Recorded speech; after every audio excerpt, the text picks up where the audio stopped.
अस्सलाम वालेकुम।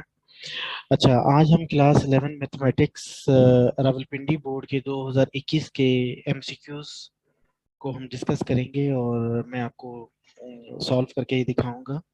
ऑलरेडी मैं ये सारे एमसीक्यू सॉल्व कर चुका हूँ और अपनी वेबसाइट पे अपलोड कर चुका हूँ, और मैं लिंक भी आपको दे दूंगा अपनी वेबसाइट का जहाँ पर ये एमसीक्यूज मौजूद हैं। तो एक दफ़ा हम इसको डिस्कस कर लेते हैं एक एक एमसीक्यूज को, ताकि आपको एक अंदाजा हो जाए कि ये जो मैंने सोल्यूशन किया है इसमें मैंने क्या जो है वो किस तरह किया है।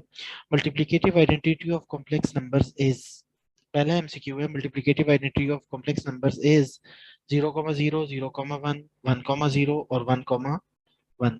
बेसिकली ये जो हमारे ब्रैकेट में एमसीक्यू ये लिखे हुए हैं, कॉम्प्लेक्स नंबर लिखे हुए हैं, ये जो है ना इस तरह होता है कि जैसे ये 0,0 है, ये 0,0 जो है ये बेसिकली है 0 + 0 आयोटा। ठीक है जी। इसी तरीके से ये जो है 0,1 ये है 0 + 1 आयोटा। ठीक है जी। और ये जो है ये है 1 + 0 आयोटा, और ये है 1 + 1 आयोटा। ठीक है जी। अच्छा, जो मल्टीप्लिकेटिव आइडेंटिटी है, मल्टीप्लिकेटिव आइडेंटिटी का मतलब है एक ऐसा नंबर जिससे हम किसी भी नंबर को मल्टीप्लाई करें और आंसर वही आए। तो जाहिर है हमारे पास जो नॉर्मल हमारे नंबर्स होते हैं, रियल नंबर्स, उनमें जो मल्टीप्लिकेटिव आइडेंटिटी होती है वो 1 होती है। तो इसी तरह जब हम कॉम्प्लेक्स नंबर्स की बात करते हैं तो कॉम्प्लेक्स नंबर्स में भी हमारे पास मल्टीप्लिकेटिव आइडेंटिटी 1 ही होती है, आयोटा 0 होता है। इसलिए ये जो आंसर है 1,0, इसका मतलब है 1 + 0 आयोटा। ठीक है जी, ये इसका आंसर है। अच्छा, और फिर ये जो है मैंने यहाँ लिखा हुआ है return on page 16 of text book property number 3। अगर आप अपनी क्लास 11 की मैथ्स की बुक में जाएंगे पेज नंबर 16 पे, तो वहाँ प्रॉपर्टी नंबर 3 लिखी हुई है, यही वाली बिल्कुल, कि multiplicative identity of complex number जो है वो 1,0 है। तो वैसे ही याद कर ले 1,0। ठीक है जी। अच्छा, सेकेंड एमसीक्यू है the contrapositive of not P not Q. ठीक है जी। ये हमारे पास ये यहाँ पे ये नॉट पी लिखा हुआ है, ये नॉट क्यू लिखा हुआ है, इसकी हमारे पास हमने कॉन्ट्रा पॉजिटिव मालूम करना है। तो अभी इस क्वेश्चन में तो कॉन्ट्रा पॉजिटिव मालूम करना है, लेकिन तीन किस्म की चीजें आती हैं। कभी जब आपको ये दे देते हैं तो आपको कन्वर्स कभी कहते हैं मालूम करने का, कभी कहते हैं इनवर्स मालूम करो, कभी कहते हैं कॉन्ट्रा पॉजिटिव। यहाँ कॉन्ट्रा पॉजिटिव है, तो मैंने ये तीनों चीजें सोल्यूशन में लिख दी हैं आपकी आसानी के लिए, कि जब हम बात करते हैं कन्वर्स की तो सिर्फ जगह चेंज होती है, इनकी जगह चेंज होती है। ये जो नॉट क्यू है उसको शुरू में लिख देंगे और नॉट पी को बाद में लिख देंगे, इन दोनों की जगह चेंज कर देंगे, चेंज प्लेसेस, इन दोनों की जगह चेंज कर दे, आगे पीछे कर दे, इस नॉट क्यू को पहले लिख दें और नॉट पी को बाद में लिख दें, तो ये हो जाएगा कन्वर्स। और अगर आपने इनवर्स करना है, इनवर्स में साइन चेंज करते हैं। लाइक ये जो है ना इसमें नॉट लगे हुए ना, ये नॉट हटा देंगे। तो अगर मैंने इनवर्स मालूम करना है तो इन दोनों के ये साइन हट जाएंगे, और साइन हटने के बाद ये क्या हो जाएगा, ये ये वाला नॉट का साइन हट जाएगा और ये वाला नॉट का साइन हट जाएगा। तो इससे इसका ये जो है ना ये मैंने मालूम करके दिखाया है आपको कि इनवर्स ये आ जाएगा। और अगर कन्वर्स था तो उसमें जगह चेंज करने के बाद ये आ जाएगा। अच्छा, अब हमने क्या करना है, हमने कॉन्ट्रा पॉजिटिव करना है। कॉन्ट्रा पॉजिटिव के लिए क्या होगा, change both places and sign. Sign भी चेंज करने हैं, प्लेसेस भी चेंज करने हैं, तो आप पहले इन दोनों की प्लेसेस चेंज कर दें, नॉट क्यू को पहले लिख दें और नॉट पी को बाद में लिख दें, पहले जगह चेंज करने के बाद फिर उनके साइन चेंज कर दें। तो ये जो है ये आपका आंसर है। क्यू इन टू पी जो है, इसको मैं जो है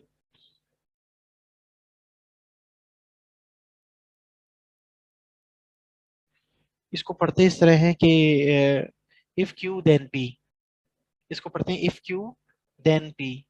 ये जो एरो है ना ये इस चीज को जो है ना जाहिर करता है। अच्छा, अगले चलते हैं एमसीक्यू नंबर 3 पे।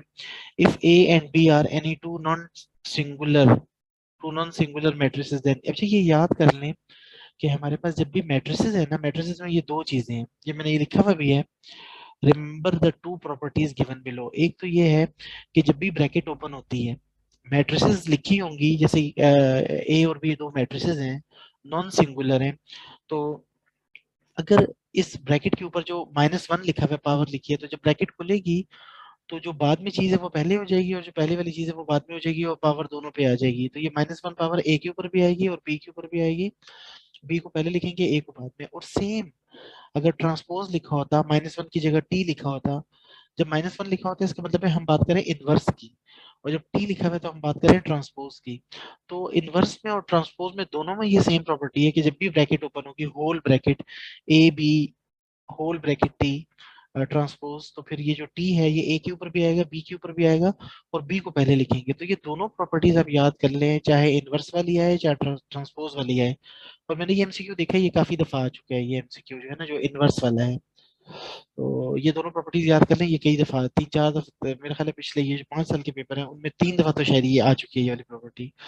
अच्छा, for a non singular matrix A, if X A is equal to B, then X is equal to. अच्छा देखिए, अब हमने क्या करना है, हमने एक्स की वैल्यू मालूम करनी है, तो ये ए जो है ये क्या जाएगा, दूसरी तरफ जाएगा, ए इक्वल की दूसरी तरफ जाएगा। अच्छा, मैंने यहाँ पे ये पूरी इंग्लिश लिखी हुई है ना, मैंने ये लिखा है कि अगर ये ए जो है एक्स से पहले है तो वहां भी जाके पहले रहेगा, और अगर ए एक्स के बाद है तो वहां जाके भी बाद में रहेगा। अभी देखिए यहाँ ए क्या है, एक्स के बाद है ना, राइट साइड पे है, तो ये जब वहां जाएगा तो बी के राइट साइड पे लिखेंगे, तो ये देखिए बी के राइट साइड पे हमने ए को लिखा है, और ए जब यहाँ से वहां जाएगा तो ये जो ए है वहां जाके ए इनवर्स हो जाएगा, यहाँ ए है वहां जाके ए इनवर्स हो जाएगा। तो x is equal to B A inverse, ये आंसर है, ये मैंने लिखा है सारा। देखें, अगर ये बाद में है तो बाद में जाएगा, और अगर ये पहले है तो ये पहले जाएगा। ठीक है जी। पांचवा एमसीक्यू है, effect F of X is equal to this, ये पूरा दिया हुआ value is divided by x+1, then remainder is. बहुत आसान तरीका है रिमाइंडर मालूम करने का, ये जो भी दिया हुआ है डिवाइडेड बाय x+1, इसको 0 के इक्वल रखें, यहाँ से x की वैल्यू निकालें, और x की वैल्यू को इसमें एफ ऑफ एक्स में इसमें पूरे पुट कर दें, जहां जहां x है वहां वहां -1 पुट कर दें, सॉल्व करें, आपका आंसर आ जाएगा 7, -7 आंसर आ रहा है, ये जी लगाया मैंने निशान। If omega is a cube root of unity, then omega की पावर 15 क्या होगा। तो भाई ओमेगा की पावर 15 जो है, आप ओमेगा क्यूब जो है हमें पता है 1 के इक्वल होता है, ओमेगा क्यूब 1 के इक्वल होता है, ओमेगा क्यूब जो है ना, ये आप याद रखें कि ओमेगा क्यूब 1 के इक्वल है। तो हमने क्या किया, ये 15 था, ओमेगा क्यूब को अंदर लिखा, 3 5 15, हमने इस पावर को ब्रेक कर दिया 15 को 3 और 5 में, तो जब ये ब्रैकेट खुलेगी 3 और 5, 3 5 से 15 हो जाएगा। अब हमने ओमेगा क्यूब की जगह क्या किया, 1 रख दिया, और 1 की कोई भी पावर हो आंसर 1 ही आता है। ठीक है जी, तो ये 1 आंसर है। पार्शियल फ्रैक्शन ऑफ, अब यहाँ पार्शियल फ्रैक्शन की बात हो रही है, तो ये देखें यहाँ नीचे दो फैक्टर्स हैं, एक ये वाला जो है ना, ये बाद वाला ये लीनियर फैक्टर है, और ये जो पहले वाला है x² + 1, ये क्वाड्रेटिक इररिड्यूसिबल क्वाड्रेटिक फैक्टर है। इररिड्यूसिबल क्वाड्रेटिक फैक्टर वो होता है जिसके फैक्टर नहीं बन सकते। ठीक है जी। तो हमारे पास ये जो x² + 1 है इसके ऊपर आएगा ax + b, और ये जो लीनियर फैक्टर है x+3 इसके ऊपर आएगा c। ठीक है जी, तो ये हमारा पहले वाला ही आंसर है। ये देखिए यहाँ पे क्या गलती है, यहाँ क्वाड्रेटिक फैक्टर के ऊपर सिर्फ अकेले a थोड़ी आता है, जब नीचे क्वाड्रेटिक फैक्टर होता है ऊपर दो चीजें आती हैं, ये गलत लिखा हुआ है, ये भी गलत लिखा हुआ है, ये भी गलत, ये सारे जो है ना रॉन्ग लिखे हुए हैं। अच्छा, अगला क्वेश्चन है एमसीक्यू है, if A N is equal to -1 की पावर n+1, देन 26 टर्म। भाई 26 टर्म का मतलब है n की जगह 26 पुट कर दे, मैंने लिख भी दिया, put n is equal to 26 in the given formula. तो जब आप n की जगह 26 पुट करेंगे इस फार्मूले के अंदर, इस फार्मूले में हमने n की जगह 26 पुट किया, सॉल्व किया, -1 आंसर आ गया जी, ये -1 आंसर है, बहुत आसान है ये। अच्छा, n+1 टर्म ऑफ जीपी। अच्छा, जीपी का जो फॉर्मूला है ना, जीपी का फॉर्मूला क्या है, जीपी का फॉर्मूला होता है A N is equal to a1 r⁻n−1। अच्छा, आपने क्या मालूम करनी है, n+1 टर्म, तो आप क्या करेंगे, n की जगह, आप n की जगह n+1 पुट करेंगे। ठीक है जी, आप क्या पर करेंगे, n की जगह n+1 पुट करेंगे, तो ये यहाँ पे जनाब वाली ये n है, इसकी जगह आप क्या पुट करेंगे, ये मैं करके दिखा देता हूँ, मैं असल में ये हाईलाइट कर रहा हूँ ताकि आपको पता चले। n की जगह n+1 पुट करना है, देखिए मैंने यहाँ n लिखा था ना, n की जगह ये n+1 पुट किया, तो ये +1 और -1 कट जाएंगे, तो ये आंसर आ जाएगा, ये मैंने निशान लगा दिया, ये रहा डी, ऑप्शन डी है। ठीक है जी, nth टर्म, 10th एमसीक्यू है, nth टर्म ऑफ एपी, ये फॉर्मूला है, nth टर्म ऑफ एपी का फॉर्मूला है a1 + n−1 × t। ठीक है जी, ये फॉर्मूला आप याद रखेंगे, बहुत ही आसान सा फॉर्मूला है, अगर आपने एपी पढ़ा हुआ है अरिथमेटिक प्रोग्रेशन तो उसका, तो मैंने ये लिखा हुआ है, रिमेंबर द फॉर्मूला, बस ये फॉर्मूला है। ठीक है जी, इसको भी जो है ना मैंने बोल्ड करना मैं भूल गया, इस फॉर्मूले को जो है ना मैं लिख देता हूँ यहाँ पे, रिमेंबर द फॉर्मूला के बाद मैंने यहाँ पे चाहिए था, मैं यहाँ लिख देता ये फॉर्मूला ना, nth टर्म का मतलब है ए एन, इससे मैं कर देता हूँ, ये देखिए जी मैंने फॉर्मूला लिख दिया, बिल्कुल सही हो गया। अच्छा जी, 10 MCQs हो चुके हैं। 11 MCQ है with usual notation n combination r plus n combination r minus one is equal to. अब यहाँ पे जनाब जो है ना वो पूछ रहा है कि क्या आंसर आएगा। ठीक है जी, तो ये जनाब जो है ना रिमेंबर, रिमेंबर क्या है, फॉर्मूला है n combination r plus n combination r minus one. अगर इन दोनों को हम प्लस करेंगे, ये एक्सरसाइज में असल में प्रूव करने को दिया है, तो मैंने मैंने ये वो कर लिया कि फार्मूला है ये n combination r plus n combination r minus one. इनका जो आंसर आता है ये आता है n plus one combination r। तो अब देखें बिल्कुल ये सेम चीज है, ये वाली ये एक्सरसाइज में क्वेश्चन है। नीचे जो है r और r माइनस वन जो है ना, नीचे r आ जाएगा और ऊपर n एक बढ़ जाएगा, ज्यादा हो जाएगा n। तो अब यहाँ ऊपर n है ना, तो ये ऊपर n प्लस वन हो जाएगा और नीचे r हो जाएगा। इस फॉर्मूले के हिसाब से बिल्कुल हमें ये लेफ्ट साइड दी हुई है और राइट साइड हमें जो है ना मालूम करनी थी, राइट साइड हमने मालूम, अगर ये फॉर्मूला याद होगा तो हमें मालूम हो जाएगी। ये याद करने की चीज है, क्योंकि अगर ये मैं करवाऊंगा तो काफी लंबा क्वेश्चन बन जाएगा ना एमसीक्यू में, अब ये याद कर लें ज्यादा बेहतर है। अच्छा, एमसीक्यू 12 है, in the expansion of a plus B की power 7 the second term is. आपको सेकंड टर्म मालूम करनी है। सेकंड टर्म, अब ये फॉर्मूला है T R plus one is equal to N R A की power N minus R B की पावर आर। अब आपने सेकंड टर्म मालूम करनी है, तो ज़ाहिर है आर की जगह वन रखेंगे। अगर यहाँ पे आर की जगह वन रखेंगे तो वन प्लस वन टू हो जाएगा, सेकंड टर्म मालूम हो जाएगी।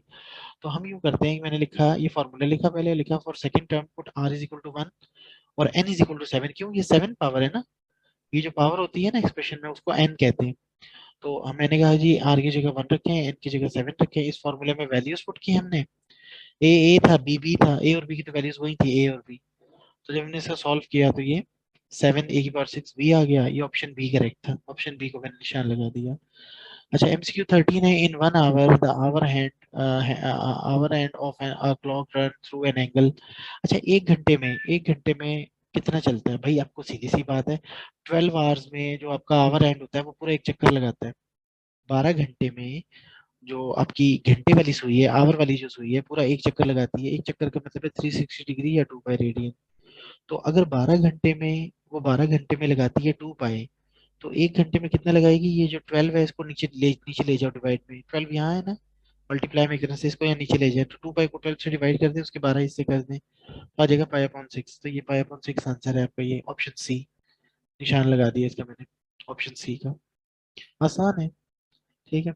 अच्छा, 3 पाई अपॉन 4 रेडियन। अब रेडियन से डिग्री में जाने के लिए हम 180 अपॉन पाई से मल्टीप्लाई करते हैं। तो ये आपका बहुत आसान सा फार्मूला मैंने लिखा है सॉल्यूशन में, to convert radians into degrees multiply with 180 upon pi.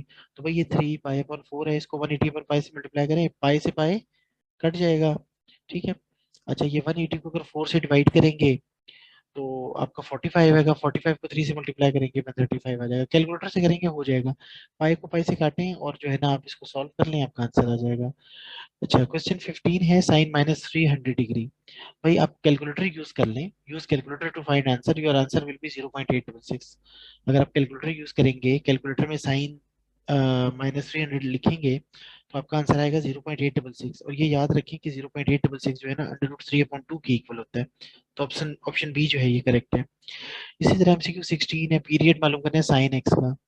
तो भाई साइन एक्स का और कॉस एक्स का दोनों का जो पीरियड है वो 2 पाई होता है, मैंने लिख दिया है, period of sine x and cos x both is 2 पाई। ठीक है जी, आपको याद रखना है साइन एक्स और कॉस एक्स दोनों का पीरियड 2 पाई है, ऑप्शन बी करेक्ट है। 17 MCQ, radius of scribed circle opposite to vertex C. भाई अगर ए के सामने होगा तो delta upon S minus A होगा, बी के सामने होगा तो delta upon S minus B होगा, सी के सामने होगा तो delta upon S minus C होगा। ये याद रखें, ये जो स्क्राइब सर्कल है जिस भी वर्टेक्स के सामने होते हैं वो नीचे आ रहा होता है, ठीक है। अगर ए के सामने है तो ये वाला होता, अगर ए के सामने होता, बी के सामने तो ये होता, सी के सामने तो ये होता। ठीक है, तो हमारा जो ऑप्शन है, जो हमारा आंसर है, ये ऑप्शन सी है। मैंने आपके लिए आसानी के लिए तीनों लिख दी हैं, ऑपोजिट वर्टेक्स है, ये है, बी ये है, सी ये है, ताकि आपको याद रहे। अच्छा, एमसीक्यू 18 है, with usual notation A plus B minus C. अब देखो यहाँ पे क्या किया हुआ है, A plus B minus C किया हुआ है, ये थोड़ा सा ना चालाकी की हुई है। हमें पता है एस का जो फॉर्मूला होता है, एस इक्वल होता है A plus B plus C upon two के। ठीक है जी। अच्छा, अब अगर मैंने क्या करना है, ये टू जो है ना, ये जो टू है इसको वहां यहाँ डिवाइड में वहां जाके ले जाता हूँ, मल्टीप्लाई हो जाएगा, टू एस इक्वल हो जाएगा ए प्लस बी प्लस सी के। ठीक है। लेकिन मुझे क्या चाहिए, मुझे जो है माइनस सी चाहिए, यहाँ प्लस सी है, मुझे माइनस सी चाहिए। तो मैंने लिखा subtracting two C from both side. अगर मैं यहाँ पे भी टू सी माइनस कर दूं, यहाँ पे भी टू सी माइनस कर दूं, तो यहाँ जब ये सी माइनस टू सी होगा तो ये माइनस सी आ जाएगा। जो चीज मुझे चाहिए थी वो ये आ गई। लेफ्ट साइड पे क्या आ गया, टू एस माइनस टू सी, तो ये मेरा टू एस माइनस टू सी वाला आंसर ये वाला ठीक है। तो ये सॉल्व किया है, इसको थोड़ी सी प्रैक्टिस करेंगे तो आपको आ जाएगा। अच्छा, two tan inverse A, two tan inverse A का फॉर्मूला क्या है भाई, हमारे पास फॉर्मूला होता है tan inverse A plus tan inverse B is equal to tan inverse A plus B upon one minus A B. ये पूरा फॉर्मूला है, ये आपको याद होना चाहिए, ये वाला फॉर्मूला। अब इसमें क्या करना है, put B is equal to A. आपने जो बी है, बी की जगह भी आपने ए पुट कर देना है। तो जहां जहां बी है वहां वहां आप ए पुट करेंगे, सॉल्व करेंगे तो आपका ये आंसर आ जाएगा। ये टेन इनवर्स ए और टेन इनवर्स ए, दो दफा टेन इनवर्स ए। एक चीज दो दफा लिखी होती है तो हम कहते हैं ना दो दफा, एक दफा और एक दफा, दो दफा टेन इनवर्स से। और इसको जब हम सॉल्व करेंगे, ए प्लस ए टू ए, और ए जब मल्टीप्लाई होंगे तो ए स्क्वायर आ जाएगा। अच्छा, लास्ट एमसीक्यू है, solution of cot theta one upon under root three is quadrant three. ये बड़ी खास बात है, कह रहे हैं क्वाड्रेंट थ्री में इसका सोल्यूशन बताओ। तो हमने क्या किया, कैलकुलेटर यूज करेंगे हम यहाँ पे। हमने कहा cot theta is equal to one upon under three. अच्छा, ये कॉट है ना, कॉट हमारे पास आमतौर पे नहीं होता, हम साइन कॉस और टेन को यूज करते हैं ना। तो अब मैं क्या करूंगा, इन दोनों को उल्टा कर दूंगा। ये जो कॉट होता है ना, ये वन अपॉन टेन होता है ना, कॉट क्या होता है, वन अपॉन टेन। तो अगर मैं कॉट की जगह टेन लिखूंगा तो ये जो one upon under root three है इसको भी उल्टा कर दूंगा, under root three upon one लिख दूंगा। अपॉन में वन हम लिखते नहीं है, क्योंकि कॉट और टेन एक दूसरे के रेसिप्रोकल हैं। तो अगर cot one upon under root three है तो टेन अंडर रूट थ्री के इक्वल होगा। अच्छा, मुझे थीटा मालूम करना है, टेन को उधर ले जाओ, टेन में जाके क्या हो जाएगा, इनवर्स हो जाएगा। अच्छा, टेन इनवर्स हो गया। अब कैलकुलेटर पकड़ो, शिफ्ट करके टेन का बटन दबाओ, अंडर रूट थ्री लिखो, आपका आंसर आएगा 60 डिग्री। लेकिन 60 डिग्री तो फर्स्ट क्वाड्रेंट में होता है ना, 60 60 डिग्री किस क्वाड्रेंट में होता है, क्वाड्रेंट वन में होता है ना ये तो। सही है। तो मुझे क्या चाहिए, मुझे तो उसने कहा था थर्ड क्वाड्रेंट में चाहिए। तो फॉर थर्ड क्वाड्रेंट हम क्या करेंगे, थर्ड क्वाड्रेंट के लिए 180 में प्लस करेंगे ये एंगल। थर्ड क्वाड्रेंट के लिए 180 प्लस 60 तो 240 आ गया। लेकिन यहाँ तो सारे के सारे आंसर जो है ना लिखे हुए हैं रेडियंस में। तो मेरे पास आंसर आ रहा है 240 डिग्री। तो भाई इस 240 को रेडियन में कन्वर्ट कर लो ना। इस 240 को रेडियन में कन्वर्ट करने के लिए पाई अपॉन 180 से मल्टीप्लाई करेंगे। अच्छा, कैसे पता है, कैसे याद रखेंगे, अगर हमने रेडियन में जाना है तो पाई ऊपर होगा, और अगर हमने डिग्री में जाना है तो पाए नीचे होगा। ये पाए और 180 ये दोनों याद रखें, पाए अपॉन 180 या 180 अपॉन पाए। हमने रेडियंस में जाना है, रेडियंस में पाए होता है तो पाए ऊपर होगा। तो जब पाई को ऊपर रखेंगे 180 को नीचे रखेंगे, इसे मल्टीप्लाई करेंगे तो ये 240 और 180 अब इसमें कट कट आ जाएंगे, जीरो से जीरो कट जाएगा और सिक्स का टेबल पढ़ेंगे, सिक्स थ्री जा 18, सिक्स फोर जा 24। तो फोर पाई अपॉन थ्री ये आंसर आ जाएगा। ये आंसर हमारे पास ये रहा जी, ऑप्शन सी इज करेक्ट। ठीक है जी। तो ये 2021 का पेपर डिस्कस कर लिया, आगे 2019 का पेपर भी है, लेकिन इसके लिए फिर मैं अलग वीडियो बनाऊंगा, ये वीडियो लंबी हो गई होगी काफी।